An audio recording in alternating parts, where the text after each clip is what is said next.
আপনার মোবাইল থেকে গুরুত্বপূর্ণ সকল ভিডিও এবং ছবি 1 সেকেন্ডের ভিতরে হ্যাক হয়ে যাচ্ছে। আপনি বিশ্বাস না হলে আজকের ভিডিওটি দেখুন। দেখেন কিভাবে হ্যাক করে আপনার মোবাইল থেকে সকল প্রকার তথ্যগুলো হ্যাকাররা নিয়ে যায়। তো বন্ধুরা, ভিডিওটি ভালো করে দেখেন। এই যে আমি আপনার ক্যামেরাটি অন করলাম, ক্যামেরা অন করে মনে করেন একটি ছবি তুললাম, ধরেন এই বোতলটার একটি ছবি তুললাম।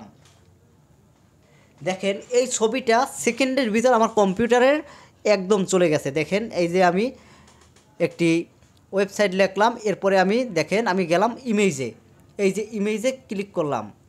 ইমেজে ক্লিক করে দেখেন এই যে এখান থেকে আমি যে ছবিটা তুলেছি ছবিটা কিন্তু অন্য একটা ডিভাইসে চলে গেছে সেকেন্ডের মধ্যে। দেখেন বন্ধুরা, এই যে আমি যে ছবিটা তুলেছি সেই ছবিটা দেখেন। আপনি বিশ্বাস না হলে দেখেন আমি আরও একটা ছবি তুলি, অন্য একটা ছবি তুলি। মনে করেন এই যে এখান থেকে একটি ছবি তুলে নেই। দেখেন এই যে ছবিটা তুলেছি, দেখেন এই ছবিটাও সেকেন্ডের মধ্যে চলে গেছে অন্য আর একটা ডিভাইসে। দেখেন বন্ধুরা, অবাক করা বিষয় হচ্ছে আপনাকে কিভাবে এভাবে হ্যাক করে আপনার সকল তথ্যগুলো হ্যাকাররা নিয়ে যায়। দেখেন বন্ধুরা, আমি ছবিটা তুলতে পারলাম না, সাথে সাথে সেই ছবিটা কিন্তু চলে গেছে অন্য আরেকটি ডিভাইসে।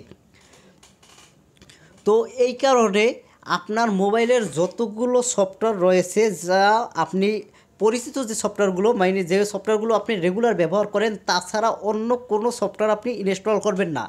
সেই সফটওয়্যারগুলো যদি ইনস্টল করেন তাহলে আপনার মোবাইল কিন্তু হ্যাক হওয়ার সম্ভাবনা অনেক বেশি। তো বন্ধুরা, ভিডিওটি কিন্তু অনেক গুরুত্বপূর্ণ। আপনার মোবাইলের যদি ভালো একটি ভিডিও বা পিকচার যদি থাকে ইম্পর্টেন্ট, সেই অ্যাক্সেস যদি কম্পিউটারে বা অন্য কারো কাছে চলে যায় তাহলে কেমন হবে। দেখেন এখান থেকে এই ভিডিও অপশনে যাওয়ার পরে আমার মোবাইলের সকল ভিডিও কিন্তু তাদের কাছে চলে গেছে। এই দেখেন এই ভিডিও অপশনে যাব, দেখেন আমার মোবাইলে যত ভিডিও রয়েছে দেখেন সব ভিডিও কিন্তু শো করতেছে। দেখেন বন্ধুরা, এই যে আমি ভিডিও চালাই গিয়ে তারপরে দেখতে পারবে যে আপনার মোবাইলের ভিডিও কিভাবে চলে। দেখেন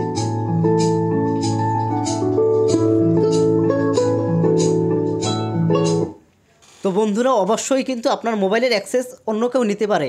কারণ আপনি যদি কোনো সফটওয়্যার ইনস্টল দেওয়ার সময় যদি আপনি অ্যাক্সেস চাওয়ার পরে যদি অ্যাক্সেস দিয়ে দেন তাহলে কিন্তু অবশ্যই আপনার মোবাইলের সব কিছু সকল তথ্য অডিও ভিডিও কিন্তু অন্য মোবাইলে বা অন্য কম্পিউটারে যাওয়ার সম্ভাবনা রয়েছে। তাই আপনি যে সকল অ্যাপসের রিস্ক মনে করেন ওই সকল অ্যাপস আপনি কখনো ইনস্টল করবেন না। তো ভিডিওটি ভালো লাগলে অবশ্যই চ্যানেলটি সাবস্ক্রাইব করে পাশে থাকবেন।